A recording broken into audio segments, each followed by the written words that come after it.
So we have come to the end of our tour, and you all will be going to your countries in different directions. Now we have to look back and see what did we learn in this tour. What did we understand? There has been less talking from me. I don't know about, but there was a tremendous dynamic force which was working the movement, organization, and the correction part of it. I do not know if you have felt that way, but should have. So many of you must have felt that within yourself there's some sort of a dynamic happening. This has come because now the attention of Sahaj has gone beyond the realm of only few collective Sahajogis. And when you open your gates to this new dimension, then suddenly you start thinking about all the problematic things you have to face. So far you have been like Brahmins, you see, keeping away from non-Brahmins in the sense, keeping away from people who are not realized, keeping your society away from them, keeping your vibrations all right, and trying not to expose yourself to these people who are, according to you, maybe half-baked, or maybe they are not yet in Sahaja. But I think now you are quite capable. Now you reached a state where nothing can harm you, nothing can catch you. Now you have to catch them. You have learned how to catch them. Like the sharks, you have to first learn how to catch the sharks. If you don't know how to catch the sharks, and if you face them, they'll eat you off. In the same way, now you know how to face life. So this time I felt that already a tremendous force is working within us. But there are certain problems which are within and which are without, which we should very objectively see. The problem of a Sahajogi, even of a very high status in Sahajoga, is still ego. Because still people argue quite a lot among themselves, sometimes with me also. But if the cosmos is working for the whole success of Sahajoga, and if the laws of the cosmos are so definite and so helpful, then I think you should not argue it out or think it that this could be this way, this would be better that way, I didn't like this, I didn't like that. This argumentativeness from your mind has to go. I did not like. This does not exist within us now, that I did not like. What is this I if it is the spirit? It has no likes and dislikes. If it does not like something, it corrects it or it just avoids it, gets out of it. But does not react and does not say that I did not like it, I don't like it, or I don't want it. The reason you must know, first and foremost thing is this, that Sahajoga is nothing just sermoning or something in words, but it exists. It is there. Now you have come into Sahajoga. Gradually you have learnt through experience that it is so. It's a fact. It's a very big thing. Not only that, but that is what has penetrated into your being. It is there. So once you know that there is such a dynamic force which thinks, which organizes, and which loves, how can you argue out with that force? it is going to work it out in its own way. So, this one point of argument, if it is there, that means you still have to be in the nirvikalpa. You are still in thoughtless awareness, all right, but in nirvikalpa.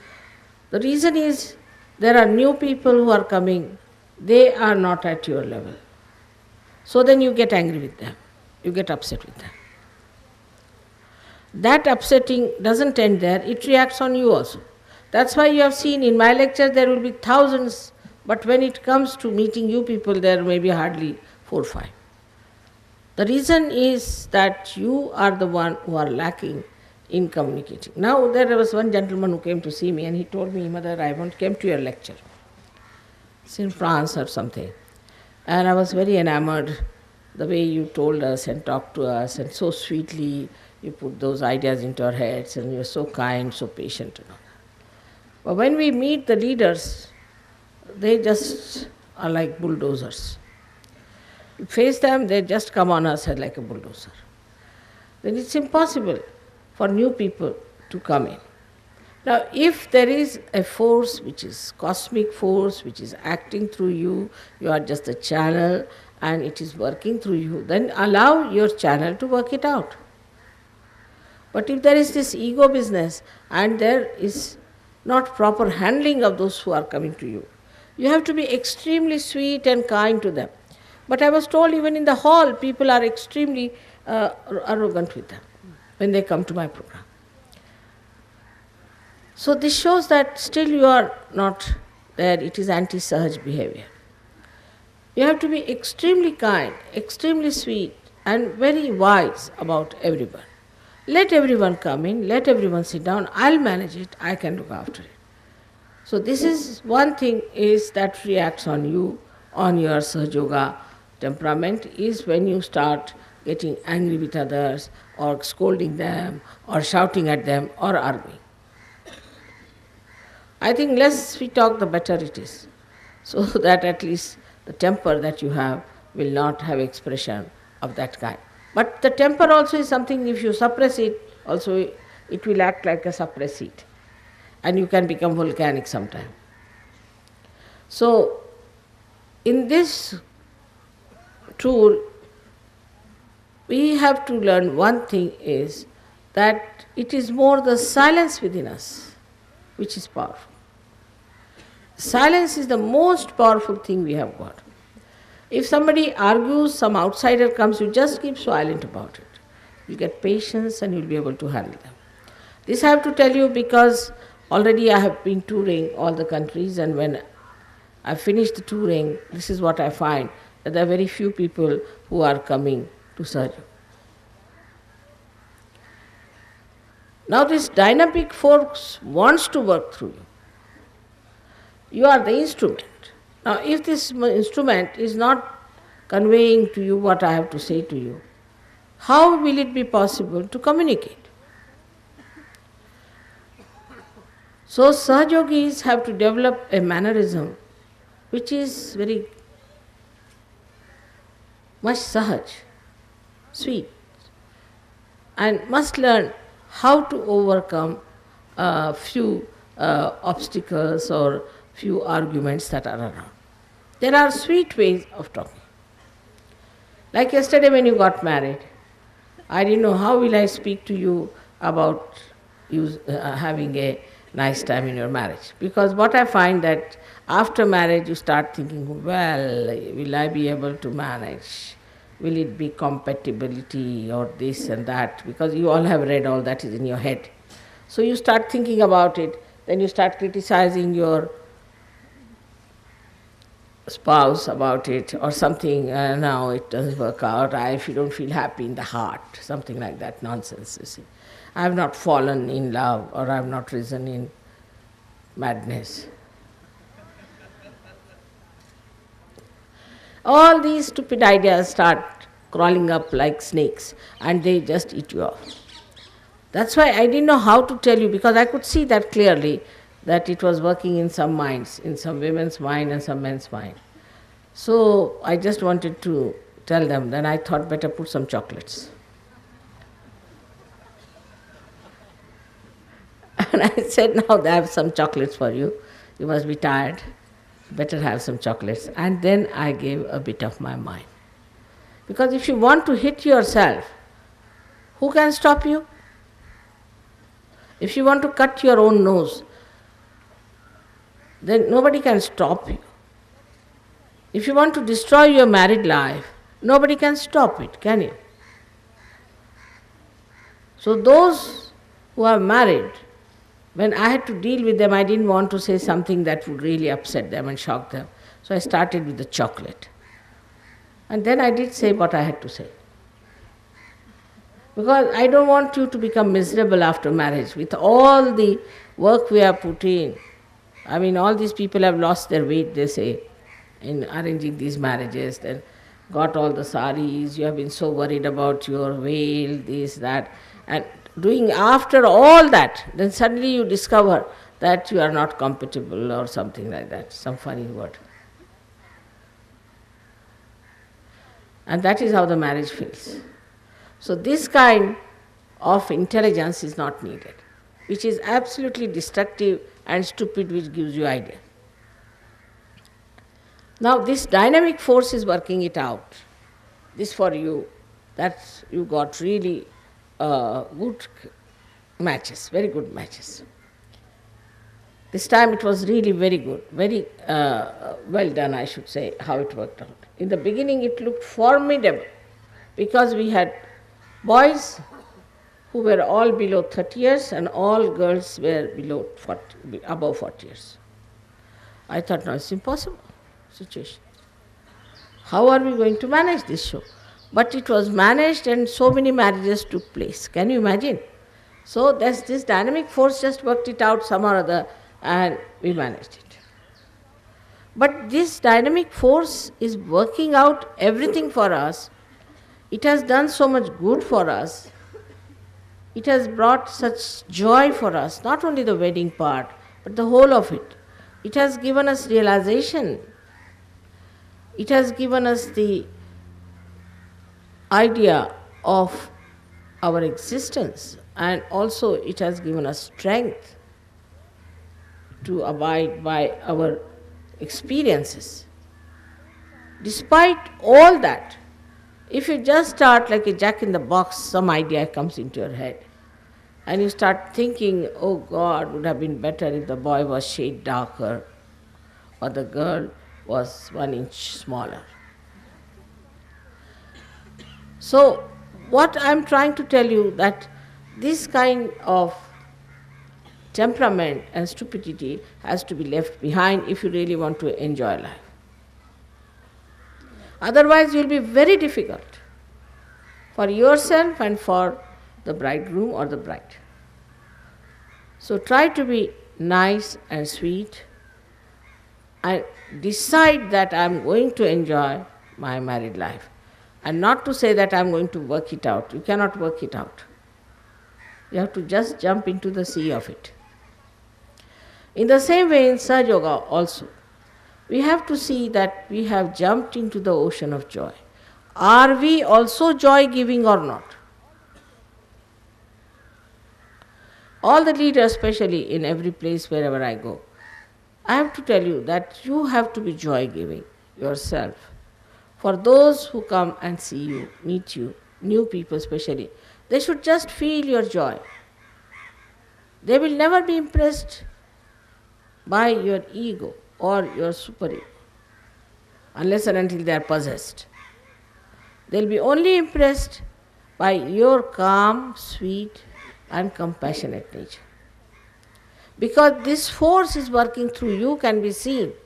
Not only on your face there is light, no doubt, but in your heart there is light or not, is to be seen. And that light has to be welcomed, has to be asked to come in.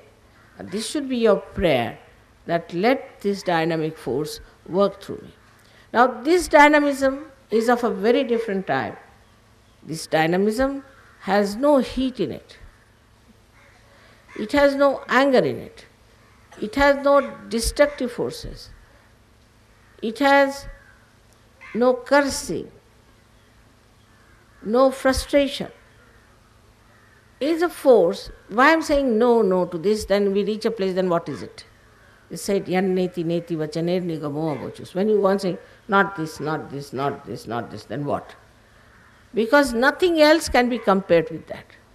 That's why we have to take this situation. This is not that, this is not that. So when you are dealing with anybody, or when you are dealing with yourself, also you have to use the same method. This is not Sahaj, this is not Sahaj, this is not Sahaj. So ultimately what is Sahaj remains. It is a practice, abhyas, practice of your own understanding. For small, small thing people feel insulted. There's a protocol, there's a proper channelizing of that. Supposing I put this one there and that one here, this may feel insulted. It's like that. But this has to be here and this has to be here. So there's nothing to feel insulted about it. Or anything like small things, people get upset with each other. I am upset. I have upset you right now, how can you be upset? It's a common complaint, mother, I am very upset. I mean, that means something wrong with me, the way I have put you down there on your settings. So best thing is now to understand that you are no more upset, you are quite fixed in Sahaja Yoga. Only keep on sticking on to your positions and this dynamic force will move. Now your experiences of Sahaja Yoga are such a lot. You can tell them, you can talk to them, you can express them. We are making a book out of it. But these experiences are outside you or inside you. If you have an experience outside, it is of no use. The spiritual experience has to be inside you. Means you have seen something miraculous. Now what is the reaction of your being to it? Supposing you see a miracle, something happens to you as a miraculous thing. Then what is your reaction to it? What do you feel with this? For example, somebody told me how they were helped to come directly to Bhugaon, directly from the airport to the Bhugaon thing without knowing anything where the program was. What should be the reaction of a person at that time? We should see this. The first reaction could be, oh God, how we have come here, it's very nice, this and that. But actually, the reaction should be that, after all, we are looked after by God. It's all done by God. He has brought us here. It's just to confirm your faith. All these miracles are happening. But you must have faith in yourself that you are a realized soul and that you are a higher being and you are capable of doing such benevolence to others. This faith should be within you, and just once you have this faith that you have all these things, you will have the self-confidence of love. What is lacking is the self-confidence in your love. If I do this, then that person will take advantage. If I do that, that will happen. Many a times people tell me also, Mother, why did you give so much money to that person? Why did you do that? I said, I did it, that's all. But why I did it? Because I have faith. I have faith that doing good to others, one day that person will be good to me. He'll be good to Sahaja. So try to do good. Don't try to cut anybody short. Don't try to throw somebody out because somebody is something not up to your standard. So this is also substandard, that we discard people on certain things. During this tour, I think the Western Sahaja Yogis have behaved very well. They have been very kind, and let us give them a hand.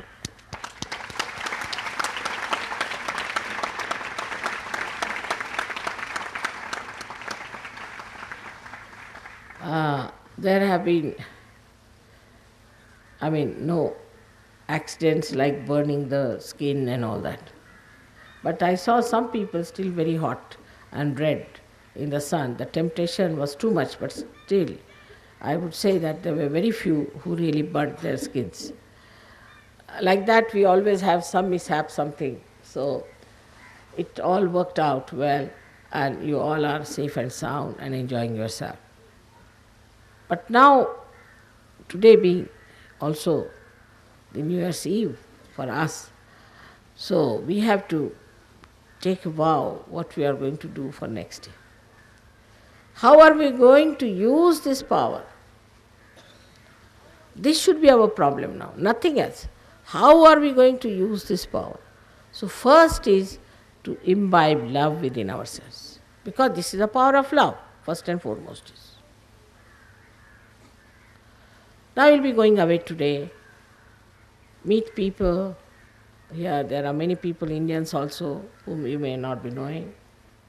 Meet them. You have to bid farewell to all your friends. Meet all of them. Now going away, after 1 year you may meet, may not meet. So they are your relations, they are your own. So you can express your love to them and say how nice you felt and all those things. As if you are leaving your own mother and going away. Because in you I live.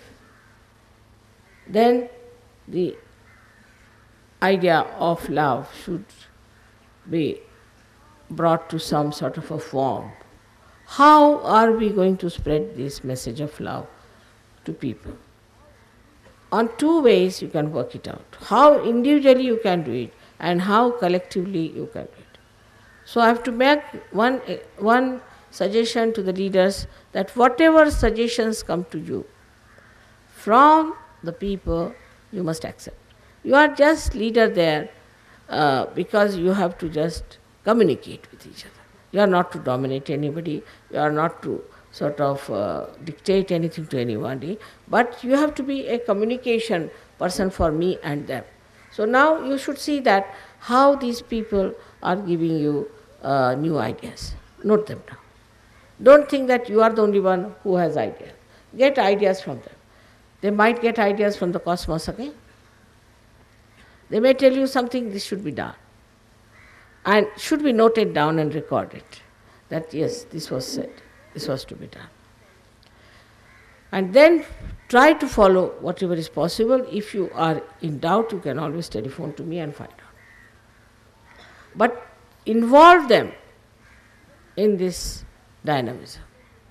Everybody is involved. Like I told you last time, it was on my birthday. I mean, all of you could have sent me a card individually, it was all right, or you could have sent me a flower or something. I have relations with you directly. So you should not depend on your leader that when he says we'll send it, and the leader should not say, without showing me you cannot send a flower to mother. And between flowers and me you can't stand. Your job is only to communicate, but you must take everybody into consideration. This is the point where I think sometimes the leaders go arbitrary. One of them was like changing the school, the venue of the school. They brought the school from Melbourne to Sydney, and I was surprised, I was never told about it. It's a serious thing. All such happenings can be told to me. Also you can send me a tape with all little things that are doing well, or you can write to me, which I will be very happy to go through it and to find out. Before throwing out anybody from the ashram, you have to send the photograph of that person to me and ask me if you could throw out that person or not. You have to respect them because they are yogis. They are not ordinary students from some place that we can go on throwing them out. So you have to give reasons why you want to throw them out. Every person is important to me. And why it is that you feel that that person has to go by, that person will be helped and others will be helped. So you have to give substantial reasons for that. Otherwise, I wouldn't like it, anybody thrown out just because he answered you back or that he said something to you. It has to be very mutually understood that mother has appointed these leaders because she has faith in them. So you should just talk to them and listen to them. Now, there are people I know who are always there, have a habit of group forming. Whether it is X, Y, Z, whosoever may be. the leader. They can form groups, and they are troubleshooters. So anybody who tries to say things against leaders, you should not listen to that. But in case you find really something very seriously wrong with the leader, you can write to. Always you can write. But I don't like people who have, just because somebody has not been nice to you personally, or maybe something has gone wrong personally, that's why you are criticizing the leader. If basically you find out what's wrong with that person, I'll write to me. Immediately I'll know that there's definitely wrong. I can make it out. There's no time spared for that. I mean, I don't have to even say that, all right, I'll think. I'll tell you this is wrong.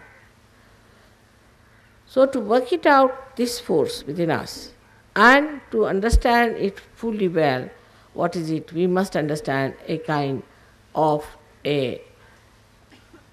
not slavery, but an obedience. For example, I told not to bring many big bags. I saw the boys today breaking their hands on these bags. Now those girls who bring heavy bags will have to carry their own bags next time. You should point them out who they are, and I'll give one bus for them. They have to get down to the bus, take out their... Definitely I'm going to do that. It is out of my love for the boys who have to take out the boxes. If you are buying something in any place, we can make a device by which everything can meet you in Bombay. You need not carry out with you. But today I saw them in the morning, I was amazed how they were carrying such heavy loads. Now that means you have no love for them, you don't understand that how much it has to be done. So little things can suggest that you are not in search. In search we think about others. Am I troubling others? Am I in any way harming others? It's not a question of saying sorry. That's not in search. You just don't do something that you have to say sorry. There's no need to say thank you, but you do something that will create gratitude, express your gratitude. So we don't believe in words. If you have gratitude for someone, then give them a present.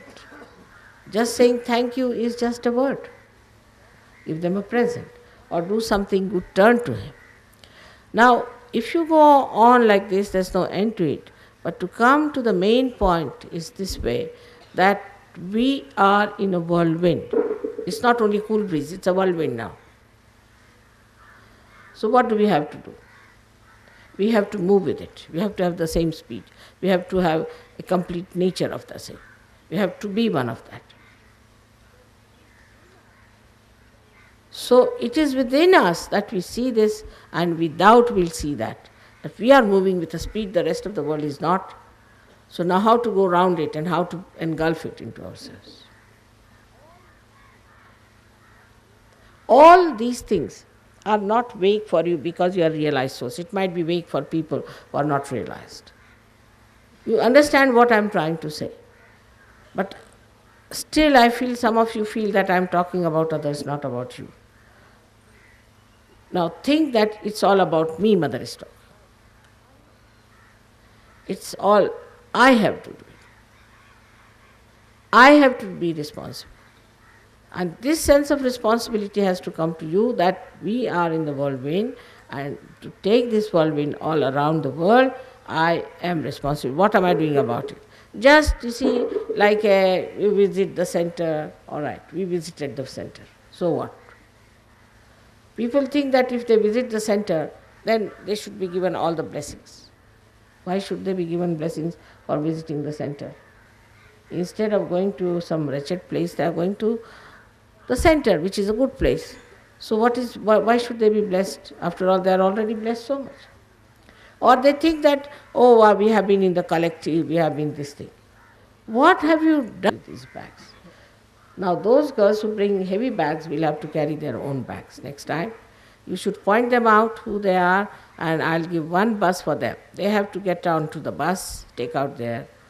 Definitely I'm going to do that. It is out of my love for the boys who have to take out the boxes.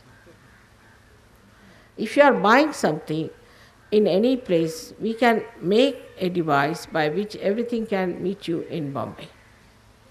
You need not carry out with you. But today I saw them in the morning, I was amazed how they were carrying such heavy loads. Now that means you have no love for them, you don't understand that how much it has to be done. So, little things can suggest that you are not in search. In search, we think about others. Am I troubling others? Am I in any way harming others? It's not a question of saying sorry. That's not in search. You just don't do something that you have to say sorry. There's no need to say thank you, but you do something that will create gratitude, express your gratitude.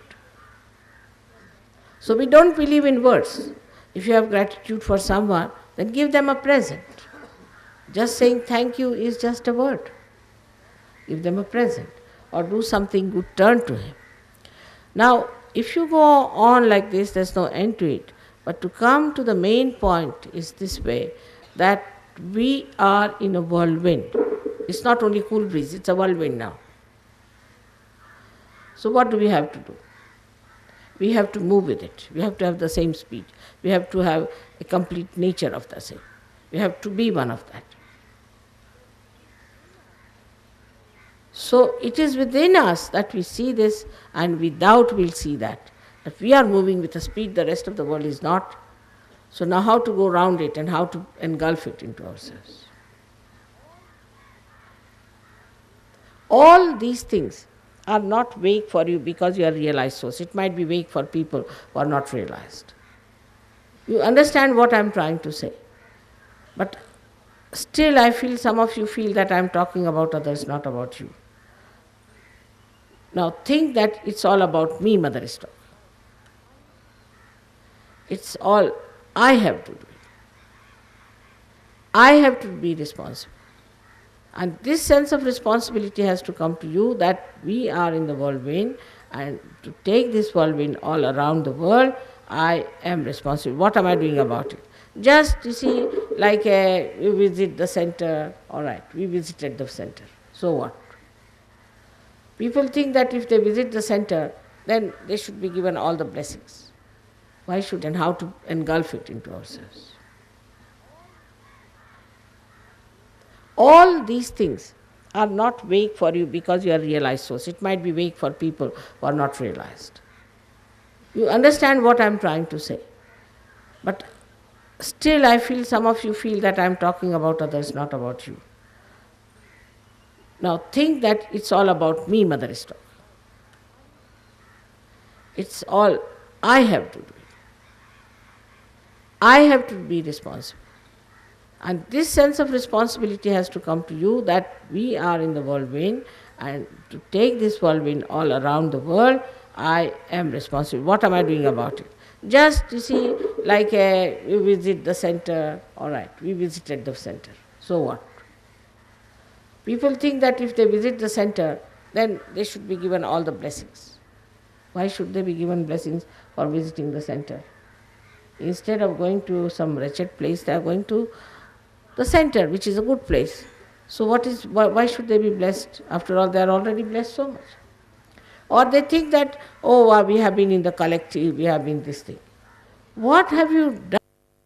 Great place, they are going to the center, which is a good place. So why should they be blessed? After all, they are already blessed so much. Or they think that, we have been in the collective, we have been this thing.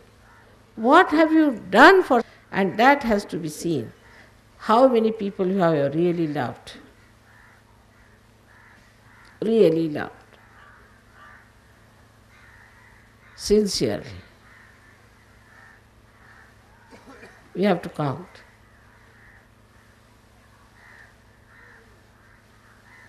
That's very important. Then what have we done for Sahaja Yoga constructive work? You won't feel happy unless and until you have done something. Say I am a mother and a child is born to me. I just have to look after the child. That's the nature of a mother, to look after the child, to do everything for the child, to get up in the night. So many times one has to get up. That love compels you to do it. But if that love has not entered into you, it has not become part and parcel of your being, you will not be compelled. You will be just compelled, you cannot help it. That is the best way you should say that now you have dissolved yourself completely into this dynamic force. So I'm sure next time when I come, I will have better news, much better news. Otherwise, normally I go to any place, they say, Mother, this one has disappeared, another has gone away, fourth one has run away, and a fifth one is missing. So, this should not be such. It is your responsibility to see that Sahaja Yoga you work it out for yourself and for others with love. So, as for a mother to see all her children are going away, I have said quite a lot. It's not difficult, it's not easy to say much on such an occasion. But I had to gather up courage and time and decide that I have to tell them all about it. Because now it is your responsibility to work it out. It's your responsibility. In your own way, think it. What can we do for Sahaja Yoga? In everything you can see Sahaj. You will get ideas. Pass them on. Write them down. Write your poetry. So many things can be done by all of you. And there's no time to be wasted anymore. It has to be a very fast job. Because this universe is standing on the brink of its destruction. We are the only people who have to save it. So it's emergency for us. In that emergency, one has to know that I'll be not surprised that your growth will be very much faster. Very much faster. And I'll see you as very well established Nirvikalpas very soon. I bless you that you mature very much in your spirituality. May God